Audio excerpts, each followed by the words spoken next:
Padre Pio saw them dragged while sleeping alone. In Pittsburgh, a hospice nurse and a haunted drifter smell burning roses where the dying breathe their last, and neither can explain the shadows pulsing at the edge of vision when death comes in the night. Veterans whisper warnings with their final breath.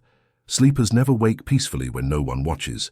Elena Marrow and Jonah Pike are about to witness what Padre Pio tried to warn the world about, the violent truth hidden inside every solitary death. One of them will face what takes the sleepers. Elena Marrow had witnessed 217 deaths in her 12 years as a hospice nurse, and not once had any of them smelled like burning roses until the night Vincent Crail died alone in room 14 of the Allegheny Mercy Hospice Center. The scent arrived 3 minutes before his heart stopped, thick and sweet and wrong, curling through the antiseptic air like smoke from an invisible censer. Elena stood frozen in the doorway, her hand still reaching for the morphine drip adjustment, because the smell was not coming from flowers or air freshener or some trick of the ventilation system. It was coming from Vincent himself, from his skin, from his ragged breathing, from the space around his bed where the shadows seemed darker than they should have been at 11:47 on a Tuesday night in Pittsburgh. She had logged his vitals at 11:30. His eyes had been closed, his breathing shallow but steady. Now his eyes were open and fixed on the corner of the room where nothing existed except blank wall and the dim glow of the monitoring equipment, and his lips were moving without sound, forming words she could not hear, but somehow felt vibrating in her chest like a warning she did not yet understand. The burning rose scent intensified as Vincent's breathing stuttered into irregular gasps, and Eleanor forced herself forward, her nursing training overriding the instinct screaming at her to leave the room. She reached for his wrist to check his pulse, and the moment her fingers touched his papery skin, a wave of vertigo crashed through her skull, images flashing behind her eyes that were not hers, a dark figure standing at the foot of a bed, tall and impossibly still, watching with attention that felt predatory and patient.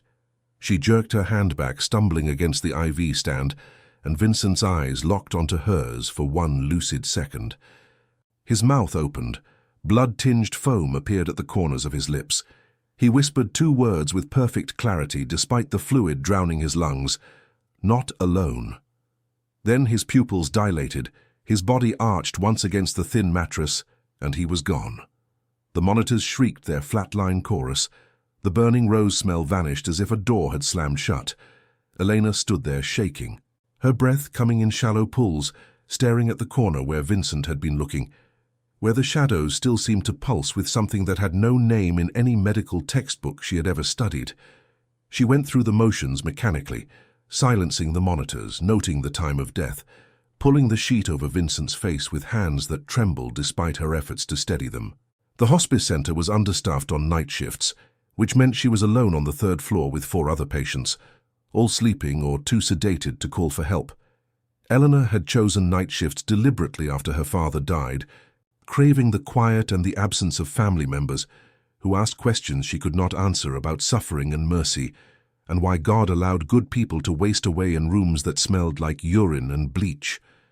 But tonight, the quiet felt wrong, oppressive, as if the building itself was holding its breath. She walked to the nurse's station and began filling out the death report, her pen scratching across the form in the fluorescent silence, and she wrote the clinical details: respiratory failure, cardiac arrest, time of death 23:49. But she did not write about the burning roses or the shadow in the corner, or the way Vincent had looked at her as if he were trying to warn her about something she was not prepared to witness. The front entrance doors hissed open at midnight, and Elena glanced up from her paperwork to see a figure walking through the lobby below, visible through the glass partition that separated the administrative wing from the main entrance.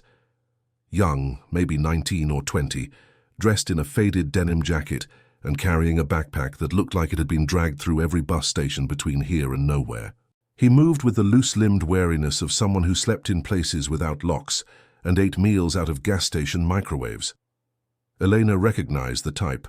Drifters passed through Pittsburgh constantly, heading east or west, or just circling without destination, and occasionally one would wander into the hospice looking for a bathroom or a place to sit that wasn't a park bench or a shelter cot. She should have called security.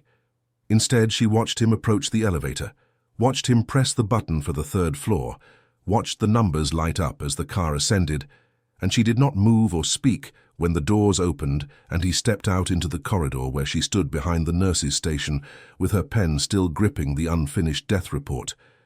He stopped when he saw her, his eyes scanning the empty hallway, the dimmed overhead lights, the closed doors of patient rooms where people died slowly and mostly alone.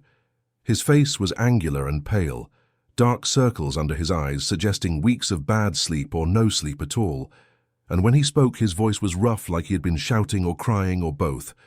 "I smelled it outside," he said, and Elena felt her stomach drop because she knew exactly what he meant before he said it. Burning roses, like someone set a church on fire. He stepped closer to the nurse's station, his hands shoved deep in his jacket pockets, and his gaze locked onto hers with an intensity that made her want to step back, but also held her frozen in place. "Which room?" he asked, and it was not a question born of curiosity, but of necessity, as if he had been following that scent for a long time and had finally found its source. Elena's throat felt dry. She should have told him to leave. She should have called security. Instead, she pointed down the hallway toward room 14, where Vincent Crale's body still lay under a white sheet, and the young man nodded once, slowly, as if confirming something he had already known. "It's starting again," he said quietly, more to himself than to her. "Padre Pio tried to tell them, but nobody listens until they smell it too." Elena did not know who Padre Pio was, and she did not know why this stranger was talking about burning roses, as if they were a sign of something other than her own exhaustion and stress-induced hallucinations. But she knew that the scent had been real, and she knew that Vincent had seen something in that corner before he died, and she knew that this young man standing in her hospice corridor at midnight smelled like rain and cigarette smoke and desperation, and somehow that made him the first person in 12 years who might actually understand what she had just witnessed. "Who are you?" she asked, her voice steadier than she felt. He pulled one hand from his pocket and ran it through his dark hair, exhaling slowly as if deciding whether to answer truthfully or walk away and leave her to figure it out alone. "Jonah Pike," he said finally, "and you need to tell me everything that happened in that room. Because if you smelled what I think you smelled, then someone just died the wrong way and there's something watching that you can't see yet, but will soon enough." He paused, his eyes searching hers for belief or dismissal. "And if you've been working here long enough, you've probably already started seeing the shadows move when nobody's there." Jonah Pike had not slept properly in 7 years, not since the night his younger brother Caleb died in the bedroom next to his, in a house outside Scranton, where the walls were thin enough to hear breathing and crying, and the moment when breathing stopped forever. Caleb had been 14, Jonah 17, and their mother had been working a double shift at the diner, while their father drank himself unconscious on the couch downstairs, which meant Jonah was alone when he woke at 3 in the morning to silence, the wrong kind of silence, the kind that presses against your eardrums and tells you something has been taken from the world. He had stumbled into Caleb's room and found his brother sprawled across the bed with his eyes open, and his face locked in an expression of terror so pure that Jonah could not touch him, could not close those eyes, could only stand there shaking until his mother came home at dawn and started screaming. The coroner ruled it sudden cardiac arrest, a genetic defect no one had known existed, a death that came without warning or pain. But Jonah knew the coroner was wrong because he had seen the marks on Caleb's wrists, faint bruises, finger-shaped, as if someone had been holding him down, and because he had smelled burning roses in the hallway outside Caleb's door, a scent that vanished by the time the paramedics arrived, but had been undeniable in that moment between sleep and waking, when Jonah had realized his brother was already gone. He told no one about the bruises or the roses, because grief made people say insane things, and his family was already fracturing under the weight of loss. His mother stopped eating. His father stopped pretending to be sober. Jonah stopped sleeping, afraid that whatever had taken Caleb would come for him too if he closed his eyes in the dark. He left home 3 months after the funeral, hitchhiking south and then west and then east again, moving through cities and towns with no destination, except away from the house where his brother had died alone. He picked up work where he could: dishwashing, construction cleanup, overnight stocking at warehouses where he could stay awake under fluorescent lights and avoid the vulnerability of sleep. And everywhere he went, he started noticing things other people did not see. Shadows that moved independently of their sources, lingering in hospital parking lots and nursing homes and apartments where old people lived alone. He started asking questions, reading library books about saints and visions and death omens, and eventually he found references to Padre Pio, the Italian priest who had supposedly witnessed souls being taken by force, dragged from dying bodies, by entities that existed just outside human perception. Most of the accounts were dismissed as religious hysteria or metaphor, but Jonah recognized the details: the smell of roses, the shadows, the terror in the eyes of those who died alone and unprepared. Elena Marrow listened to Jonah's story in the break room of the hospice center, sitting across from him at a small table covered with coffee-stained paperwork and outdated medical journals. She had brought him there after he refused to leave the corridor outside room 14, his insistence both unsettling and oddly validating, because it meant she was not losing her mind, that the burning roses had been real and significant. Jonah spoke in a low, steady voice, his hands wrapped around a cup of vending machine coffee he had not touched, and Eleanor found herself believing him not because his story made sense. It did not, but because the exhaustion in his eyes matched her own, the kind that came from witnessing something that shattered your understanding of how the world worked. Padre Pio said some souls are taken, not released, Jonah said, staring at the black surface of his coffee as if it held answers. He said there's a presence, something that waits for people who die alone, especially in sleep, because that's when they're most vulnerable. He called it a harvester, but I don't think he meant it collects souls for any kind of afterlife. I think it just takes them, drags them somewhere else. He looked up at Elena, and she saw desperation there, the need to be believed. I've been following the smell for 3 years. Every time it shows up, someone dies alone, and afterward the room feels emptied. Wrong, like something was stolen. Elena wanted to dismiss it as trauma-fueled delusion, the kind of coping mechanism people built when grief overwhelmed rational thought. But she kept thinking about Vincent Crail's eyes fixed on the empty corner, the way his body had arched as if something was pulling him upward, the absolute conviction in his final words. Not alone. She had seen plenty of deaths, peaceful and painful, expected and sudden, and none of them had felt like what happened in room 14. None of them had left her feeling like she had witnessed a crime she could not report, because no one would believe the victim had been taken rather than simply expired. "Why Pittsburgh?" she asked finally, her voice quiet in the fluorescent hum of the break room. "Why here? Why now?" Jonah shrugged, a gesture that looked more like surrender than uncertainty. "I don't choose where I go, I just follow the smell when it's strong enough. It led me here, to your hospice, to that room." He paused, his jaw tightening. "And it's not done. If Vincent Crail died the way I think he did, then there's going to be more. The presence doesn't take one and leave. It stays until it's finished." They sat in silence for a long moment, the only sound the distant beep of monitors and the hum of the vending machines and the occasional footstep of the overnight security guard making his rounds. Elena thought about her father, who had died in a hospice center much like this one, alone because she had been too angry and too tired to sit with him during his final hours, convinced he would linger for days and she could come back after a shift and a shower and a few hours of sleep that never came, because he died at 4 a.m. with no one holding his hand. She had never forgiven herself for that, and part of her had chosen hospice nursing as penance, as a way to be present for dying strangers, in a way she had failed to be present for her own blood. But now Jonah was suggesting that her father's death had been something other than peaceful release, that maybe he had been taken by something that waited for isolation and vulnerability, and the thought made her feel sick and furious and terrified all at once. "What do we do?"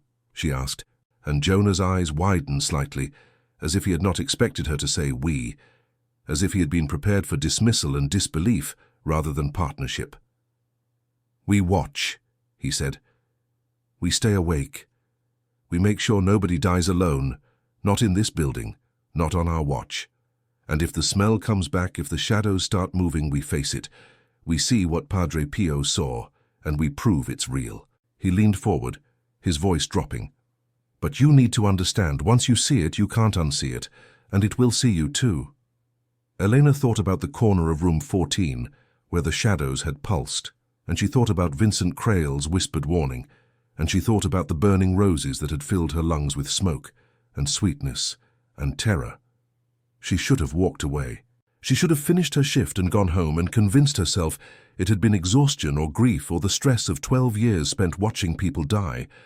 But she knew that if she walked away now, she would spend the rest of her life wondering what she had failed to stop, what she had allowed to continue unchallenged.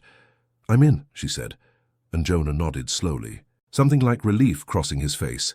"Then we start tonight," he said. "We check every room, every patient who's alone. We don't leave them unguarded." He stood, draining the cold coffee in one long swallow, and Elena stood with him, feeling the weight of a decision she could not take back. They walked together into the dim hallway where the shadows waited, and Elena wondered if they were preparing to fight something that could not be fought, or if they were simply witnesses to a truth that had been hidden for so long that no one remembered how to speak it aloud. Either way, she was no longer alone, and neither was Jonah, and that felt like the only defense they had against whatever was watching from the corners where the dying breathed their last. The second death came 4 nights later in room 9, and this time both Elena and Jonah smelled the burning roses simultaneously, the scent hitting them like a wall as they walked past the closed door at 2:15 in the morning. Elena had convinced the hospice administrator to allow Jonah temporary volunteer status, citing a need for additional overnight help. And though the administrator had been skeptical of this unkempt young man with no medical training and no permanent address, Eleanor's 12 years of reliable service had earned her enough trust to get him a badge and a cot in the staff room. They had been making rounds together every 2 hours, checking on the 4 remaining patients, sitting with each one for at least 15 minutes to ensure no one was dying alone. But Patricia Lorne in room 9 had been stable, her cancer advanced, but her vitals steady, and they had checked on her at midnight and found her sleeping peacefully with her rosary tangled in her thin fingers. Now the burning rose smell was leaking under her door like smoke, and Elena's hands were shaking as she pushed it open, Jonah right behind her, both of them knowing what they would find but hoping desperately to be wrong. Patricia was awake, her eyes wide and fixed on the ceiling, her breathing rapid and shallow, and the shadows in the room were wrong. Too dark, too dense, pooling in the corners and along the walls, as if light itself was being drained away. The burning rose smell was overwhelming, cloying, filling Elena's throat and lungs, until she thought she might choke on it, and Patricia's lips were moving in frantic prayer, the words tumbling out in a whispered rush. "Hail Mary, full of grace, the Lord is with thee, blessed art thou among women."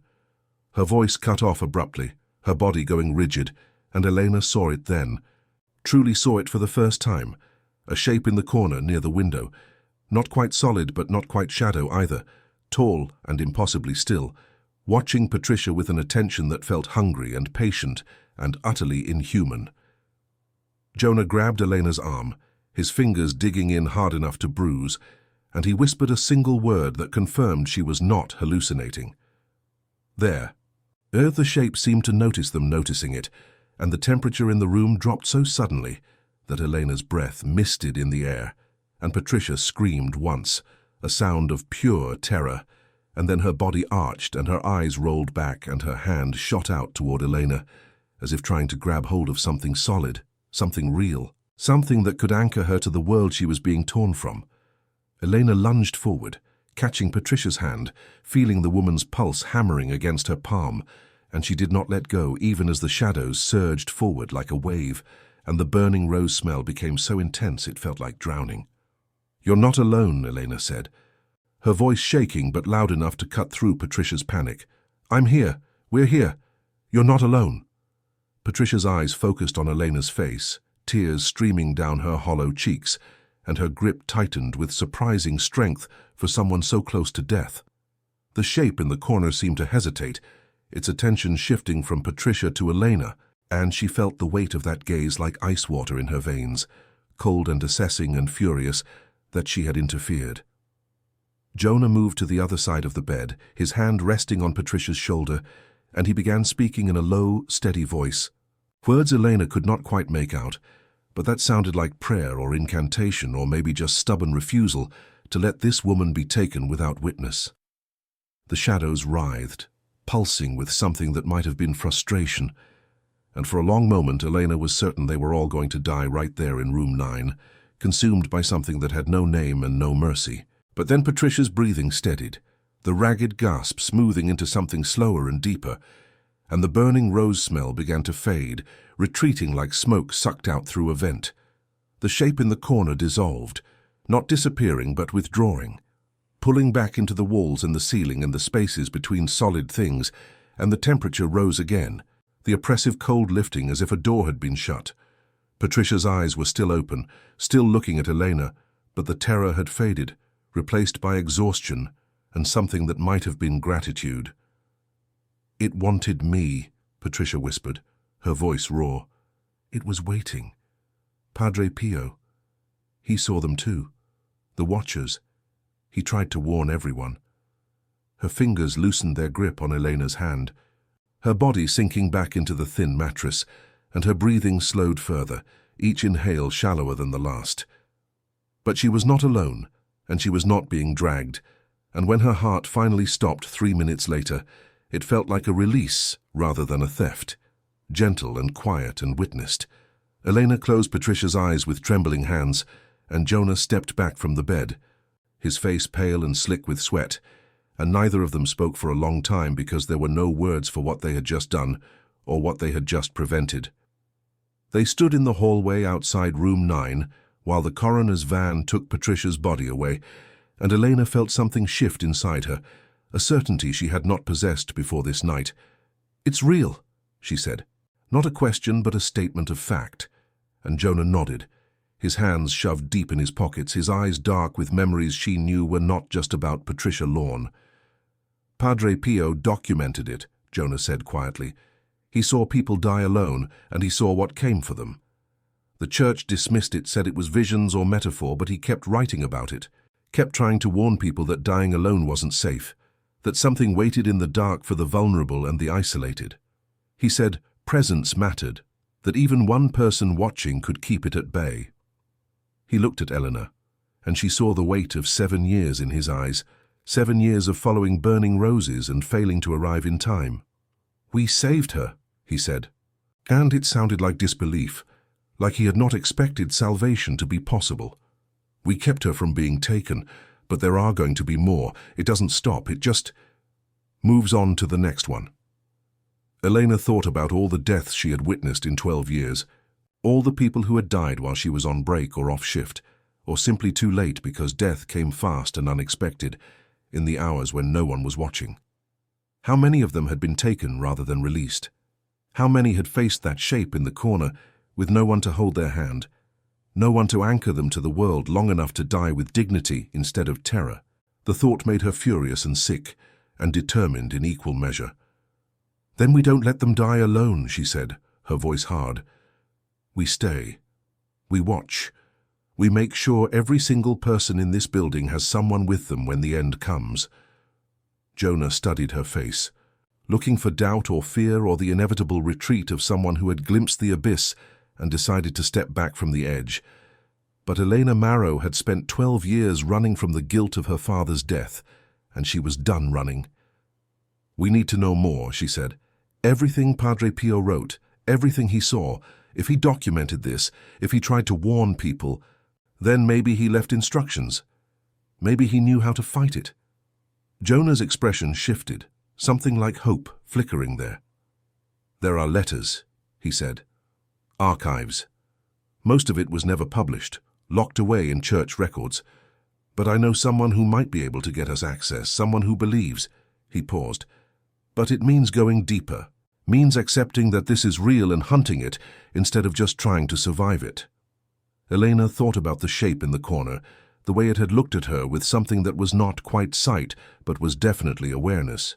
She thought about Padre Pio, a saint who had seen the unseen and tried to warn the world. And she thought about all the people dying alone right now in hospice centers and hospitals and homes across the country, unguarded and unwitnessed. "Then let's hunt it," she said, and Jonah smiled for the first time since she had met him, a smile that was grim and exhausted, but real.